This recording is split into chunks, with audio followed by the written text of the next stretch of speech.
Hi friends, मेरा नाम कृति है और हमारे इस चैनल पर आपका बहुत बहुत स्वागत है। मेरा यूट्यूब पे ये फर्स्ट वीडियो है और मैं आपसे उम्मीद करूँगी कि आपको अच्छा लगेगा। अगर आपको अच्छा लगे तो लाइक कमेंट सब्सक्राइब ज़रूर कीजिएगा। तो चलते हैं अपने टॉपिक पे।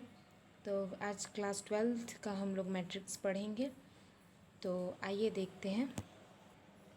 तो सबसे पहले हमें ये जानना बहुत ज़रूरी है कि कॉलम और रो क्या होता है। तो जो सीधे में होता है वो होता है कॉलम, और जो ऐसे होता है वो होता है रो।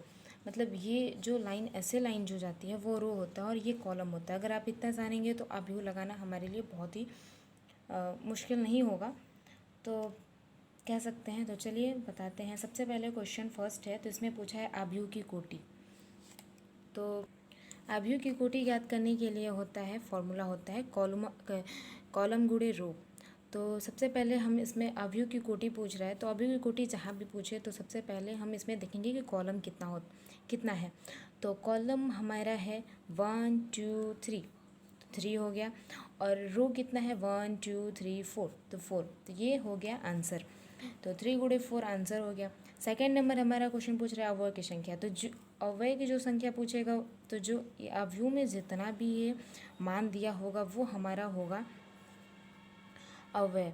तो इसमें अवयव का मान पूछ रहा है, तो जाहिर सी बात है कि जब हम कॉलम गुणे रो करेंगे तो हमारा इसमें कितना है ये पता चल जाएगा।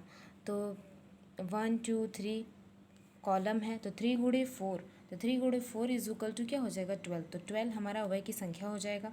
थर्ड पूछा है कि 1 और 3 पूछा है। तो सबसे पहले आप जान जाइए कि जो ये 1 होता है, जो ये फर्स्ट में होता है वो होता है कॉलम, और जो सेकेंड होता है वो होता है रो। तो पहले ये कॉलम 1 है, तो कॉलम 1 ये हो गया कॉलम 1, और ये कह रहा है रो 3, तो 1 2 3, तो हो गया 19। तो हमारा आंसर क्या होगा 19। ऐसे ही क्वेश्चन नंबर सेकेंड में पूछ रहा है कि 2 और 1, तो कॉलम 2 में देखेंगे 1, तो ये क्या होगा 35। ऐसे ही कॉलम नंबर 3 का पूछा हुआ है, तो कॉलम 3 में 3 देखेंगे तो -5। कॉलम 2 और 4 पूछा हुआ है, तो कॉलम 2 में 4 दिखेंगे तो फिर 12 हो जाएगा। फिर कॉलम पूछा है 2 और 3, तो कॉलम 2 और ये 3, 5/2। तो ये हुआ हमारा फर्स्ट क्वेश्चन, सॉल्व हो गया है, बहुत ही आसान है। सेकेंड नंबर हमारा क्वेश्चन है, यदि किसी आव्यूह में 24 अवयव हैं तो इसकी संभव कोटियाँ क्या है। तो ये फर्स्ट क्वेश्चन है। इसमें दो क्वेश्चन है। यदि इसमें अवयव 13 हो तो क्या होगी। तो फर्स्ट में सबसे पहले हम लोग टेबल में देखेंगे 24 किस किस टेबल में आता है। तो 24 गुणे 1 हो सकता है, 24 1 गुणे 24 हो सकता है, 24 गुणे 1 हो सकता है। अगर हम लोग पढ़ें 12 दूनी 24, तो इसका उल्टा करके भी लिखेंगे। ऐसे ये टेबल में पढ़ के हम लोग सॉल्व करेंगे। और ये पूछा है कि इसमें अवयव 13 हो तो क्या होगा। अगर अवयव 13 है तो 13 1 गुणे 13 और 13 गुणे 1 इसमें कहीं किसी टेबल में नहीं आता है, तो बस ये इसका 2 ही बनेगा। ऐसे ही ये भी क्वेश्चन है, तो इसको देख लीजिए, अगर खुद से सॉल्व कीजिएगा, नहीं आए तो कमेंट में आप ज़रूर बताइएगा। क्वेश्चन नंबर 4 है कि एक 2 × 2 आव्यूह ए इज इक्वल टू आई जे की रचना कीजिए जिसके अवयव निम्नलिखित प्रकार के हैं। ये क्वेश्चन में दिया हुआ है, आई जे हुआ है। ये सबसे पहले ध्यान देने वाली बात ये है कि ये 2 × 2 दिया हुआ है। जब ये 2 × 2 दिया हुआ है तो जाहिरन सी बात है कि क्या होगा, A11 होगा, A12 होगा, A21 होगा, और ये A22 होगा। इतना हमें मान निकालना है। तो सबसे पहले हम लोग रखेंगे A11, तो आई के जगह पे 1, जे के जगह पे 1, तो 1 1 2 हो जाएगा। तो 2 का 4, 2 तो फिर ये 4 होगा, यहाँ 4 होगा तो 2 दूना 4, ये आंसर आ गया। फिर इसका मान इसमें रखेंगे तो 1 2, फिर 2 1 3 हो जाएगा, 3 का स्क्वायर करेंगे तो 9/2 हो जाएगा। फिर A21 निकालेंगे, पहले A11 निकालेंगे, A12 निकालेंगे, फिर A21 निकालेंगे, फिर A22 निकालेंगे। ऐसे निकाल के हम लोग मान रखते हैं। फिर क्वेश्चन नंबर 4 का सेकंड क्वेश्चन भी है। इसमें आई और जे वो अपॉन में दिया हुआ है। तो फिर उसी तरीके से जैसे हम लोग यहाँ निकाले हैं A11 A12 A21, तो 1 1 रखेंगे तो 1 हो जाएगा, A12 रखेंगे तो 1 2 हो जाएगा। मतलब ये जहाँ आई का मान है ये फर्स्ट आई का होता है और ये जे होता है, तो ये कॉलम होता है और ये रो होता है। तो फर्स्ट का फर्स्ट मतलब ऐसे निकालेंगे। क्वेश्चन नंबर 3 में देखेंगे हम, तो आई जे। अब इसमें हमारा क्वेश्चन नंबर 4 में थर्ड भी दिया हुआ है, आप देख सकते हैं यहाँ दिया हुआ है। तो इसको हम लोग सॉल्व करेंगे। तो ये यहाँ पे भी आई और जे का मान दिया हुआ है, तो सबसे पहले 1 1 रखेंगे। तो ये 1 1 रखेंगे तो जहाँ आई है वहाँ 1 रखेंगे, जहाँ जे है वहाँ भी 1 रखेंगे। अपना आई का मान 1 है। अगर आप चाहें तो आई का मान इज़ टू 1, जे का मान इज़ टू 1 करके रख सकते हैं। और उसके बाद जब ये रखेंगे तो 1 + 2 हो जाएगा। तो पहले तो इसमें हम लोग इसमें जोड़ लेंगे, तो 2 1 3 हो जाता है। 3 का स्क्वायर करेंगे तो 9/2। फिर 1 2 निकालेंगे, फिर यहाँ भी 1 और 2, तो यहाँ पे 2 दूना 4 हो जाएगा, तो 4 1 5 हो जाएगा। 5 का स्क्वायर करेंगे तो 25 हो जाएगा। फिर ऐसे ही A21 का निकालेंगे, तो फिर 2 1 कम 2 2 2 और 2 1 कम 2 2 2 4 होता है। तो 4 का स्क्वायर करेंगे और 2, तो 16/2 हो जाएगा। 16/2 या 16/2, तो 8 हो जाएगा काटेंगे तो। उसके बाद A22 का निकालेंगे, तो A22 का निकालेंगे तो फिर ये 2 और फिर 2 2 दूना 4, तो 4 और 2 6 होगा। 6/2 होगा, तो फिर 36/2 हो जाएगा। तो 32 को 36 से अगर भाग देंगे तो 8 बार में कट जाएगा। अब क्वेश्चन नंबर हमारा 5, तो 5 क्वेश्चन नंबर 3 गुणे 4 का दिया हुआ है। इसमें देख सकते हैं 3 गुणे 4 का दिया हुआ है। तो 3 गुणे अगर 4 का दिया हुआ है तो हमें क्या निकालना पड़ेगा, A11 A12। 3 गुणे 4 का दिया हुआ है ना, तो A13, फिर A21 A22 A23, ठीक है। फिर A31 A32 A33, फिर ये A4 भी निकालेंगे, इसके नीचे रहेगा लेकिन अभी जगह नहीं है। तो A41 A42 और A43 A43 तक ही निकालेंगे। उसके बाद देखें यहाँ पे हम लोग मान रखते हैं। तो A11 है, तो 1 1 का तो आई की जगह पे 1, जे की जगह पे 1 रखेंगे, तो 1/2 और 3 और 1 3 और 1 है, तो 3 1 4 हो जाएगा।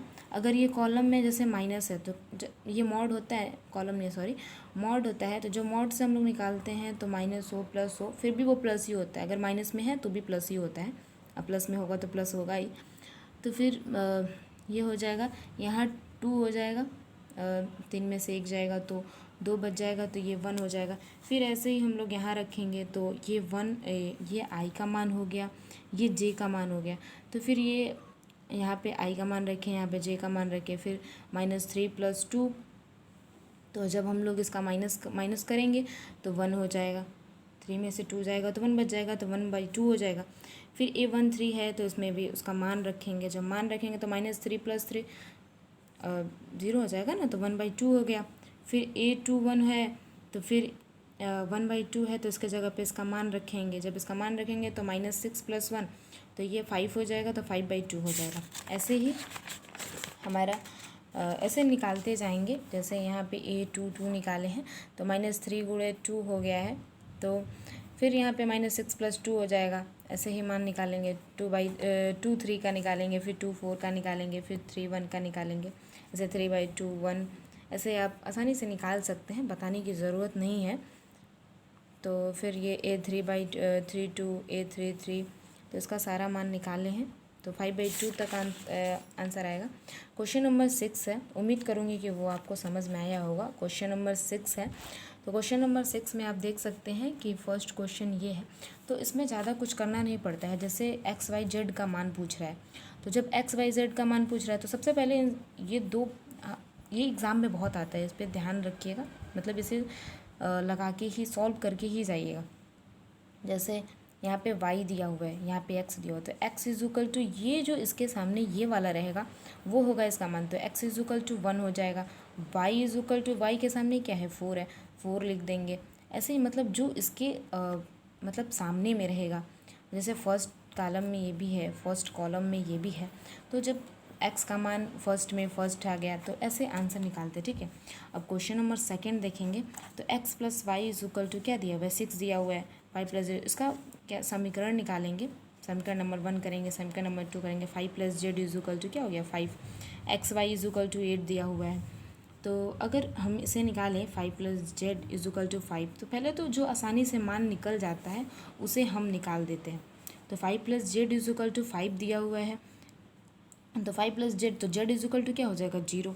ऐसे ही X Y is equal to 8 दिया हुआ है, तो इसके बराबर में देखिए एक्स प्लस वाई, इसको इक्वेशन नंबर फर्स्ट में क्या करेंगे, रखेंगे। जब इक्वेशन नंबर फर्स्ट में रखेंगे तो क्या हो जाएगा 6x minus x square is equal to 8 हो जाएगा। तो आप लोगों ने पढ़ा होगा, ऐसे निकालते हैं। तो एक्स स्क्वायर माइनस 6x हो जाएगा। तो जब ये होगा तो फिर 4 दूना 8 और 4 में से 2 जाएगा तो 2, मतलब ऐसा इसको सॉल्व करते हैं। तो x माइनस 4 हो जाएगा, इसका x माइनस 2 हो जाएगा, तो x is equal to 4, x is equal to 2। अब इसका जब y पे मान रखेंगे तो x इज इक्वल टू 2 हो जाएगा, y is equal to 4, z is equal to 0। शायद समझ में आप लोगों को आ गया होगा। अब ये क्वेश्चन नंबर इसमें 3 दिया हुआ है, तो इसको 3 सॉल्व करेंगे, बहुत ही इंपॉर्टेंट है, इसे ज़रूर सॉल्व करिएगा। तो एक्स प्लस वाई, तो इसको इक्वेशन बनाएंगे, इसका सामने वाला इक्वेशन बनाएंगे। फिर इसमें आप अब समझेंगे कैसे कि किस समीकरण को लें। सबसे बड़ा क्वेश्चन यही होता है कि इक्वेशन हम कौन सा लें, तो जो जैसे x plus y plus z है, ठीक है।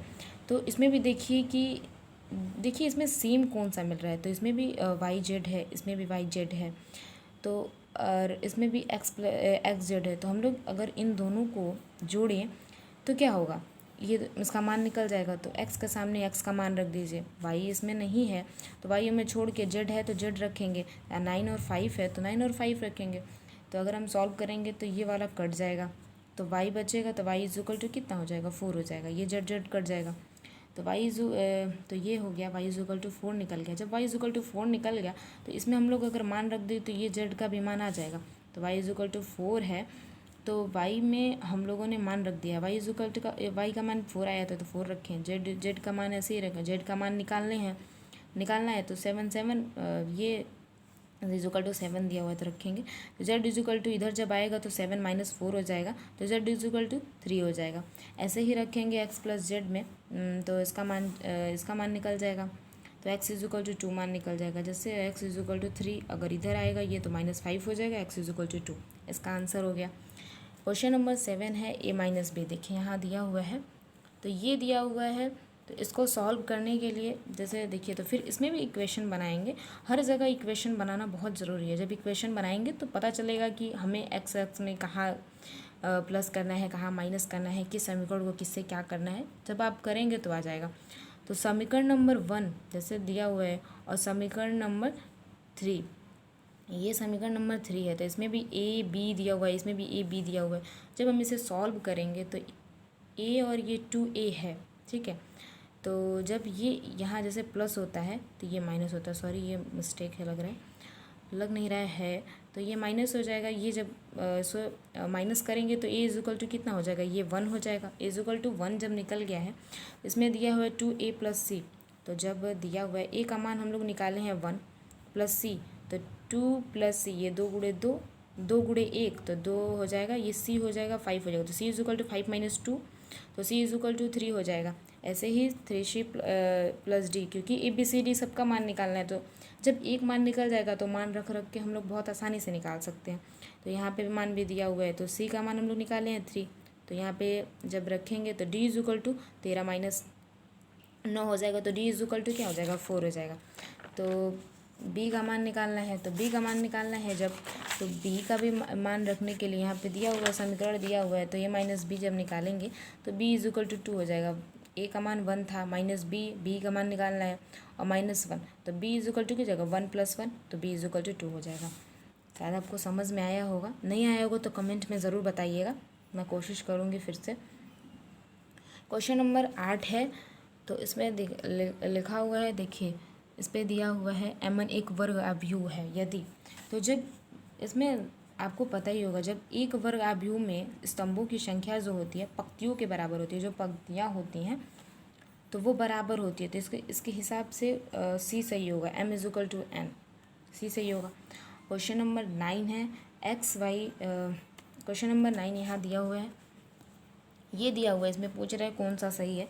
जब इक्वेशन बनाएंगे, समीकरण जब बनाते हैं हम लोग, तो इसमें आंसर आ जाता है, तो इसके हिसाब से ये क्या है, बी सही है। ज्ञात करना संभव नहीं है इसका, ये हम लोग ज्ञात नहीं कर सकते, तो ये ज्ञात करना संभव नहीं है।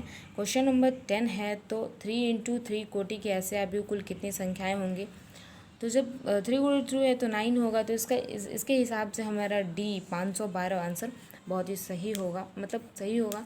अगर आप लोगों को मेरी वीडियो पसंद आई हो तो प्लीज़ कमेंट में बताइएगा और इसे लाइक करना मत भूलिएगा।